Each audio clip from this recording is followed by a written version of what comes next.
Hello, Internetians! My name is Josh, aka S4W6, and I am your coach of the West Virginia Miniors. What is going on, everyone? We are back with the Yeti mic, so hopefully I don't sound like shit, except for the fact that I sound like shit because my nose is...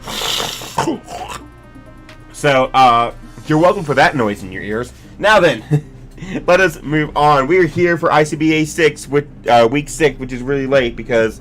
I'm good at life, and I also wanted to record this with my new mic that I knew was on the way, so let us get into it. We are going against Chelseadra, coached by the one and only Tablemon, and his team consists of, God, I forgot to do it again. Okay, now it's right here. So his team consists of Mega Blaziken, Latios, Z Suicune, Z Metagross, Z Xurkitree, Nidoking, Drifblim, Rampardos, Shedinja, and Wigglytuff. So, that is what he has on his roster available to him, so it's very, very scary. So, immediately, threats that I'm super scared of are Mega Blaziken, Suicune. I wasn't really scared of it in prepping, but in hindsight, I definitely should have been scared of a Selgor and Latias. I'm not scared too much about Zerk because I have answers for it in Choice Scarfers and Mons that take hits and Veil, so overall I'm not really too scared of that. But let's go over to the team that we decided to bring with thanks to my front office, who of course helped me build.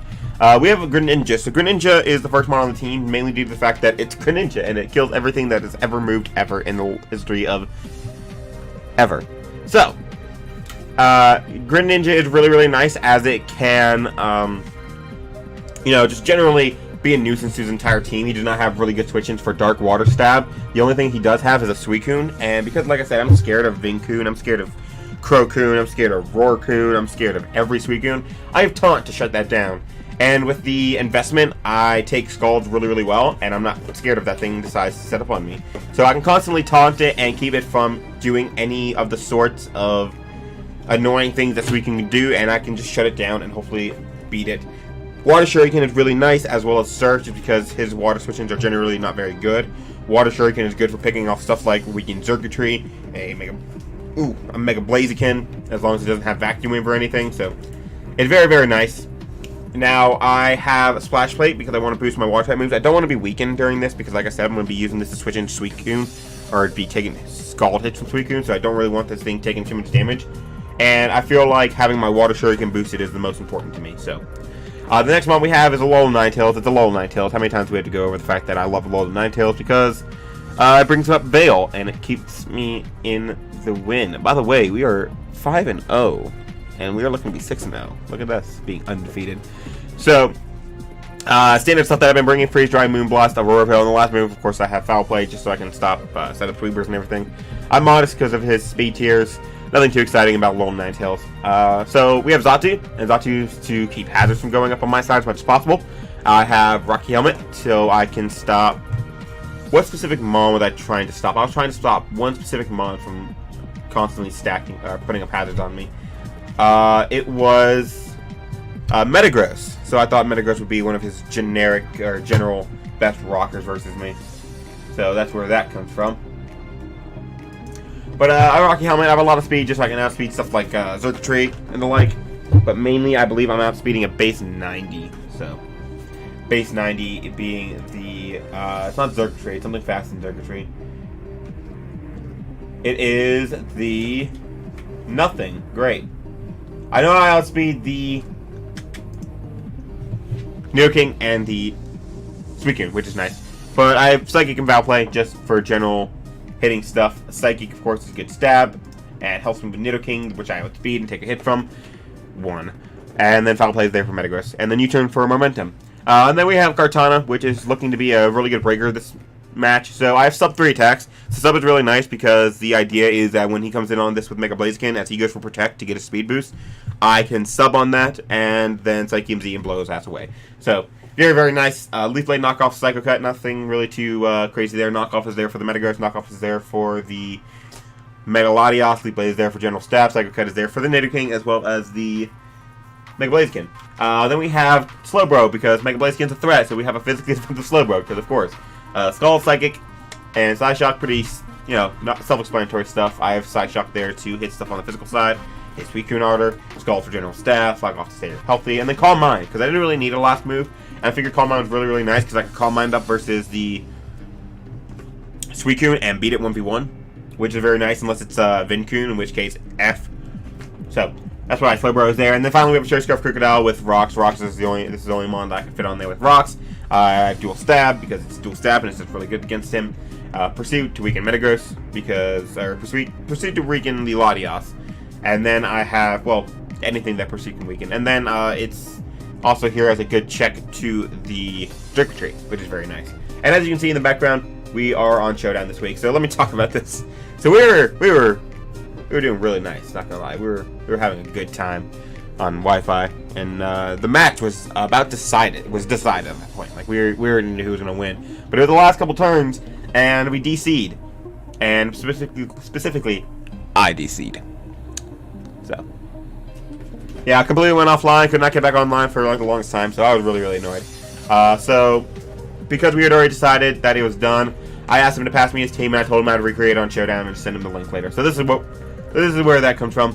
Yes, the name is Didn't DC. That he did not do that to people who might think that he was a smart ass and put Didn't DC. No, that's also me. I'm both accounts. It took me 4 tries to get this, by the way.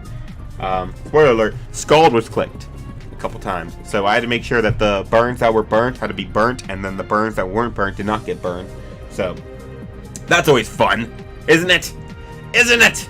So let's talk about the team that he decided to bring. He brought the Mega Blaziken, the sleeper threat that I did not prep for as much as I should have, the Chelseadra, the Metagross, the Xurkitree, the Suicune, and the Nidoking. So immediately I see no Latias. No regular Latias, not Omega Latias. Did I say Mega Latias earlier? I feel like I did.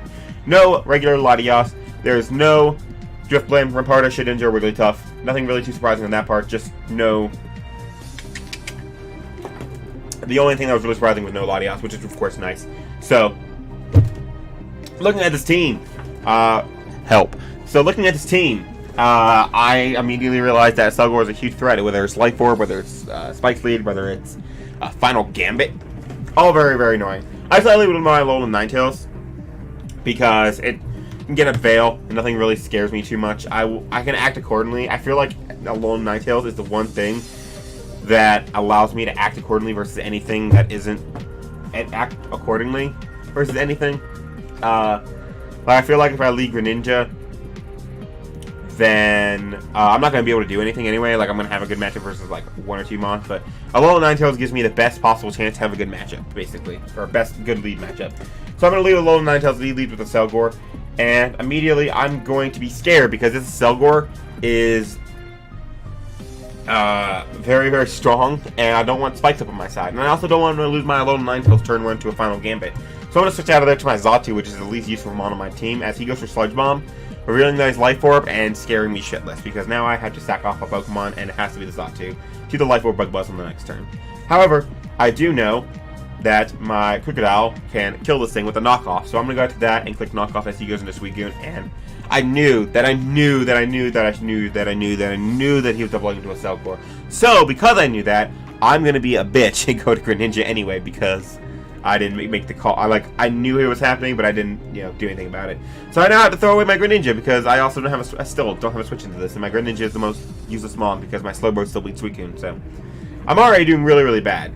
So at this point, I say, screw it, I know I can live a Sludge Bomb with my Alolan Ninetales. I'm going to get up Veil and start pressuring this thing. And here, you're going to see that I kill this thing with Foul Play. I did not actually kill it with Foul Play in the original thing. As in the original thing, I got 1 extra hit with Water Shuriken. Let me stop. Hold on. Whoa, this is going way too fast. So originally, he was lower because I hit him with another Water Shuriken. So on this Sludge Bomb, he killed himself with Life Orb, but not in this one. So I kill him with Foul Play, but not really. He dies to Life Orb. So he goes into Xurkitree to set up on me. I Moonblast it to weaken it and stuff. As he goes for Z Hypnosis. So in the original game, he Z Hypnosis. I Moonblast dropped him, by the way, and then he Quiver Dance or Tail Glowed up twice. I don't know why he did this, because Tail Glowing up twice gives me extra chances to wake up. Like, I burned the initial turn of sleep right there. I could have woken up here. I could have woken up here and killed him with Moonblast. So the fact that he tail glowed again was really, really weird to me. But because I didn't want to deal with this thing redoing it a million times, and it doesn't matter that he got up a second tail glow, I kill him anyway. So in the original game, he tail glowed. I didn't wake up, even though I could have, and killed him with Moonblast. I then acted accordingly. But in this, I'm going to stay in, and I'm just gonna not go for. Did I actually click the tail glow a second time? Okay, I clicked Aurora Belt. Leave me alone. So, he does tail glow twice, and I could have woken up just like that, except clicked Moonblast. But it doesn't matter. It doesn't matter, because I'm going to go to my Crocodile, and I'm going to kill the Zergotree with Earthquake. So, I get rid of that big threat as he goes into Suicune. And I don't want to get my Crocodile burned, because it looks like it could win this game if I get some damage off from the Suicune. So I'm going to go to my Slowbro, and I'm going to double into my Kartana, predicting a Toxic. As he actually goes for Calm Mind. So I wanted to get my Kartana in like that. I'm going to go for Leaf Blade here because I don't want to risk this thing going for Scald. And here, because it's the Mega Blaziken versus the Kartana, I am going to quick sub as he just clicks Flare Blitz, predicting me to be Scar, which was an interesting play. So, not sure why I did that, but it worked out for him, so good for him. I'm going to lose my Kartana, unfortunately, even though I could have just like EMZ'd and blown this thing out of the water and then just started proceeding to beat the shit out of his team. Probably win right there and then. But unfortunately, because I lost that apparent 50-50, I now have to go to my Slowbro and finish this thing off with Scald. I'm not worried if this thing clicks Thunder Punch because I do have the Wakon Berry, so I'm going to be able to kill the Blaziken here. And looking pretty tough for me, not going to lie. He goes into Nidoking. I cannot risk him going for Thunderbolt on my Slowbro, so I had to go hard out to my Crocodile. If he does not have Thunderbolt, his best move to hit me is Sludge Wave. So I can also take that as he decides to go for that Sludge Wave. Don't know why he actually didn't go for Earth Power. Like, I know Sludge Wave did more damage to the Slowbro, but Earth Power also hit the Crocodile, which probably would have won the game right there. So, I click Earthquake and I kill the Nidoking. If he goes out to Metagross, I will weaken that thing with the Earthquake and proceed to try and Calm Mind up with my Slowbro, as he reveals Grass Knot instead of Thunder Punch. So, the fact that he does not have Thunder Punch is really, really nice, and the fact that his best hit move to hit my Slowbro with is Grass Knot is really, really nice because I can go to my Slowbro and I can do some things. He's in Grass Knot. It's going to do 40%, and I'm going to Calm Mind. And yes, I am going to risk some crits and shenanigans because I'm like that. I'm going to slack off. I'm going to Calm Mind up. I believe I go for 4 Calm Minds because 4 Calm Minds will allow me to potentially Oko the Suicune that has speed and stuff. So, I want to make sure that I just, like, straight up... No, I believe 2 KO. I'm not sure. I was going for a certain benchmark. I wanted to get enough Calm Mind so that Suicune could not, like, double crit me to victory. So, I Calm Mind up a couple times. Make sure I stay healthy the entire time. Except, well, make sure I stay out of range the entire time of the next move. And once I get, I think, yeah, 4 Calm Minds, I'm going to slack off. Here, I believe. And then I believe I'm going to start going through his team. So, here I'm going to click Scald. And I'm going to kill the Metagross because, yeah, that's not living a +4 Scald. Even if he did live, it didn't matter. And then on this next turn, I'm going to go for Psyshock. By the way, we DC'd a couple turns before I killed the Metagross. If anyone was wondering, I had already started Calm Minding. It was already very apparent that I had won. But I'm going to go for Psyshock, which is a guaranteed 2 KO on a fully physically defensive Suicune, as you can see, 51%. And that is going to be the good game. So we are going to walk out 1-0 versus Chelseadra and the Cablemon, and it's coached by Chelseadra. Very good game to him. He played very, very well. The double on the Selgor was very nice, and the Selgor brain in general was very nice. So we get to continue our 6-0 reign, which is, of course, very beautiful. And next week we are going against him. We're going against the one, the only, Mr. Thunderwave, a.k.a. Matt O'Shea and his Montreal Milotics. So hopefully we will be able to continue our reign versus him as well, and I will see you guys then. Peace.